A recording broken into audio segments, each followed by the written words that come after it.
Bonjour, bienvenue au 10 minutes juridiques avec le cabinet d'avocats Lando associé par VK. On va parler de mise en concurrence et de données publiques dans quelques minutes, mais tout de suite, les brefs de la semaine. Avec, en matière d'agents, un arrêt intéressant sur tout ce qui est délégation de signature et mise en demeure préalable dans le cadre de procédures de radiation des cadres pour abandon de poste. Et puis, le programme est sorti pour les concours permettant d'aller à l'INSP, ex-ENA. En matière d'impartialité, eh bien, il n'y a pas d'atteinte à ce principe d'impartialité quand un certain nombre de personnes, dont le vice-président du Conseil d'État, qui en est le vrai patron, vont siéger en CSTACA sur des nominations qui seront prises ensuite par le dit vice-président du Conseil d'État. Un juge plaignant qui dépose plainte contre quelqu'un en raison de l'attitude de ce quelqu'un lors d'une audience ne pourra plus, du coup, siéger dans les affaires concernant cette personne, bien évidemment. Le TEA de Marseille nous dit que si j'ai un acte inexistant, à la suite d'une fraude pénalement sanctionnée, eh bien, il n'y aura pas de droits acquis ensuite de cet acte inexistant logique. Le tribunal des conflits, mais aussi le Conseil d'État, ont pris toute une série de décisions intéressantes sur ce qui relève, selon le cas du juge administratif ou du juge judiciaire. Par exemple, acquérir ou refuser d'acquérir un bien du domaine privé est une décision qui relèvera du juge administratif, ce qui est une grosse évolution par rapport à la position antérieure du juge. Et puis toute une série d'autres décisions sur ces sujets-là que je vous ai indiquées ici. Comme vous le savez, quand j'ai un recours pour excès de pouvoir, désormais je peux hiérarchiser ce que je vais demander au juge, mes moyens, mais cette hiérarchisation n'est pas respectée ensuite quand on est au stade des moyens de cassation, nous dit le Conseil d'État. Donc pas d'application de contentieux de la jurisprudence Eden au stade des moyens de cassation. En matière d'urbanisme, il y a un décret et un arrêté du 22 mars qui ont été pris pour toiletter les destinations et sous-destinations réglementées, avec des choses assez importantes, et l'ajout d'un certain nombre de nouvelles annexes. Attention, ça peut concerner donc tout ce qui est trait de côte, ça peut concerner la question des clôtures à la suite de la loi dont nous avons parlé récemment sur la lutte contre ce qu'on appelle la solennisation, etc. Mais ce texte était surtout attendu sur la question des dark stores et des dark kitchens. Et là, il y a eu une succession assez rapide d'événements. Le 23 mars, le Conseil d'État nous dit « Ah bah non, les dark stores, vous savez, ces magasins où qui vont devenir des sortes d'entrepôts uniquement, c'est-à-dire avant en général les commerces, et puis maintenant c'est juste des lieux de stockage intermédiaires pour toutes les livraisons rapides que l'on a dans les grandes agglomérations. » Eh bien, ceux-ci sont bien des entrepôts au sens de la réglementation que l'on peut mettre dans son PLU, nous dit le Conseil d'État le 23 mars. Le 24 mars au matin, au journal officiel, sortent un décret et un arrêté qui nous disent que ok, ce sont bien des entrepôts. Et puis dans le cas des dark kitchens, c'est-à-dire des endroits où on va faire la cuisine pour ce genre de livraison, mais sans qu'il y ait consommation sur place, ni même emporter sur place, alors ça devient une catégorie, une sous-destination au sens du PLU, à part, très bien. Et en urbanisme et aménagement toujours, en matière d'expropriation, le droit de priorité des anciens propriétaires de terrains agricoles n'est pas si absolu qu'on le croyait. Cassation civile 1er mars 2023. En matière d'environnement, il y a eu une longue saga sur la question des distances d'épandage entre les bordures des champs et l'épandage de pesticides, produits phytosanitaires, et les habitations. La distance de 5 mètres était insuffisante, on avait du 5, 10 ou 20 mètres. Aujourd'hui, c'est passé par des fois à 10 mètres, parfois à 20 mètres, par un nouvel arrêté, à la suite d'une décision du Conseil d'État. En matière de riverains et de GEMAPI, les relations juridiques sont complexes. La FNCCR, avec notre cabinet, le cabinet Lando associé, a mis à jour son guide gratuit à ce sujet, à télécharger. Et puis, dans une affaire qui concernait une question de centrale nucléaire, le Conseil d'État a précisé ce qu'est l'équilibre entre le secret des affaires et le droit d'information en matière environnementale. Environnement toujours, le Conseil d'État impose au gouvernement d'agir dans les 6 mois pour garantir la survie des dauphins et marsouins dans le golfe de Gascogne, avec une décision assez importante sur les questions de droit de l'environnement. Et puis les officiers judiciaires de l'environnement prennent leur place dans le code de procédure pénale à la suite d'un décret du 17 mars 2023. Passons aux élus maintenant. Les maires du printemps 2020 avaient à gérer la commune le temps de l'installation de leurs successeurs. En pareil cas, usuellement, leurs pouvoirs sont limités aux affaires courantes et urgentes entre le premier tour et l'installation de leur successeur. Oui, mais là, on avait la période covidienne Et on a eu une loi du 23 mars 2020, une ordonnance, qui ont prévu quoi? Qui ont prévu que les maires avaient bien un plein pouvoir, et non pas juste les affaires urgentes et courantes, jusqu'à l'installation de leur successeur. Le théâtre Clermont-Ferrand vient de nous le confirmer. Élu toujours, mais une affaire plus amusante, vous savez que quand il y a un référé suspension, on va regarder s'il y a urgence, en plus d'un moyen sérieux. Et l'urgence, on va l'apprécier en fonction aussi de l'intérêt qu'il y a à suspendre un acte, mais parfois aussi de ne pas le suspendre. Eh bien, dans une affaire néo-calédonienne, président du Sénat coutumier, l'élu était tellement perturbateur que le tribunal administratif de Nouvelle-Calédonie a dit, bon non, lui, il y a urgence à ne pas le réintégrer. Si on doit chercher l'urgence, ça sera dans le fait qu'il reste en dehors du Sénat coutumier. Plutôt amusant. Passons au droit des contrats. Est-ce qu'une clause illicite peut être modifiée unilatéralement par la personne publique? Eh bien, la réponse est oui, dans certains cas. Conseil d'État 8 mars 2023, Sipérec. Et puis, Conseil d'État toujours, quelle mention occultée quand j'ai un rapport d'analyse des offres présentées dans une concession de service?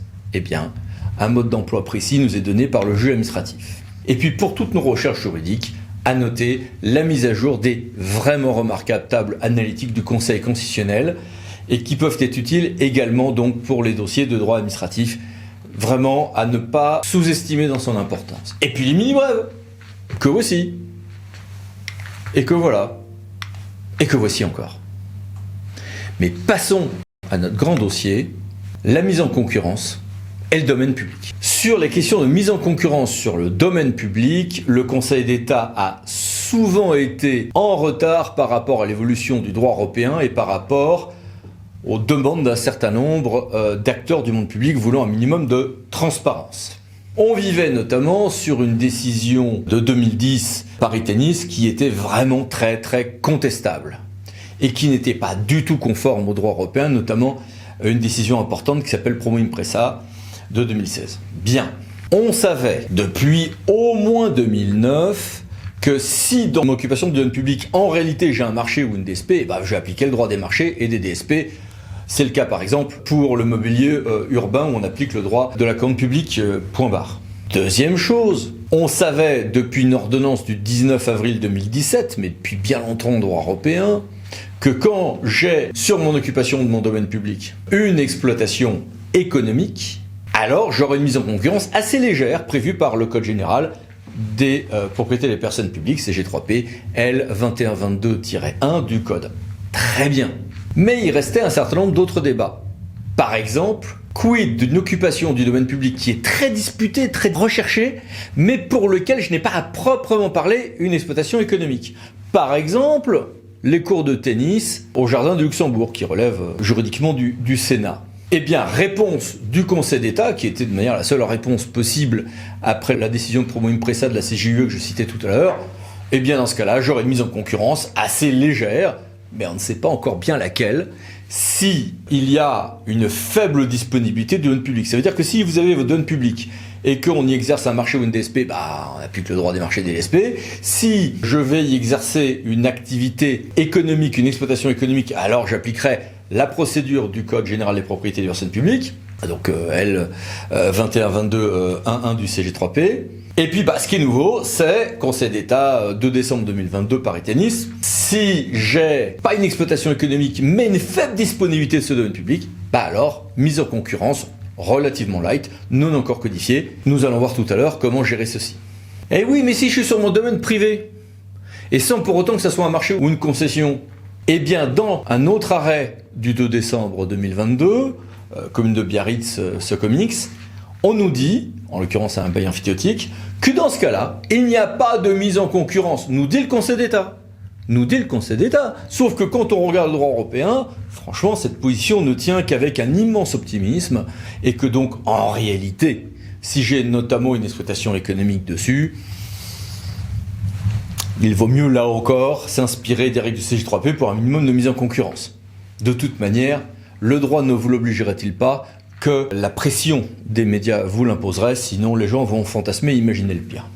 Oui, mais comment je gère tout ceci concrètement? J'ai voulu demander à mon associé, Evangelia Caramitro. Bonjour Evangelia. Bonjour. Première question, on est dans l'hypothèse, si on est donc dans l'hypothèse de l'exploitation économique, hors marché, hors DSP, mais exploitation économique, article L 2122.1.1 du CG3P. Quels sont tes conseils sur le déroulement et la sécurisation de cette procédure? L'article du CG3P nous parle d'une sélection préalable et non pas forcément d'une mise en concurrence. Je pense que la différence n'est pas significative, mais les personnes publiques peuvent s'appuyer sur une pluralité des critères et pas que sur des critères économiques pour faire leur choix. Naturellement, il faut faire attention à la rédaction puisqu'il ne s'agit pas ici de satisfaire leurs besoins propres, au risque bien sûr d'une réqualification au contrat de la commande publique. Comme le CG3P laisse le libre choix de la procédure, il est possible ici de pondérer ou d'hiérarchiser les critères de sélection des offres, mais attention de choisir l'attributaire sur la base d'une procédure transparente et non discriminatoire. Et si on est sur l'occupation du domaine public, hors marché et hors concession, mais aussi hors exploitation économique, mais avec faible disponibilité du domaine public. Donc la nouvelle mise en concurrence issue de cet arrêt, de ce nouvel arrêt Paris-Tennis du 2 décembre 2022. En pareil cas, que conseilles-tu? La procédure à mettre en œuvre n'est pas définie par les CG3P. Il s'agira donc de définir une procédure ad hoc, une procédure faite maison, dont les déroulés devraient être précisément définis dans les règlements de la consultation que je vous conseille d'établir. Le contenu donc du coup de votre procédure peut être les suivants: un règlement de la consultation, un cahier des charges et un projet de convention domaniale. Je vous conseille de vous laisser toute latitude dans les pièces de la procédure pour procéder à des discussions et ou à des négociations avec les candidats en fonction toujours bien sûr des enjeux de l'opération. Pour des opérations de courte durée ou dont le nombre d'autorisations est non limité, une publicité préalable est suffisante uniquement. Et pour le domaine privé, que faire pour respecter le droit européen en dépit de l'optimisme, à mon sens et à ton sens, excessif de l'arrêt Biarritz du Conseil d'État du 2 décembre 2022? Il est vrai que la procédure de sélection préalable ne s'applique pas au domaine privé selon le CG3P et c'est ce principe que le Conseil d'État vient de confirmer par sa jurisprudence de la fin de l'année dernière. Néanmoins, le droit européen n'est pas du même avis et nous vous conseillons vivement d'appliquer cette jurisprudence européenne et de prévoir également une mise en concurrence pour le domaine privé sur le même principe que ceux sus-évoqués pour le domaine public. Bien, merci beaucoup et merci à vous. À bientôt pour une nouvelle vidéo, les 10 minutes juridiques par Landau Associés pour VK. Pensez à vous abonner. Merci, au revoir.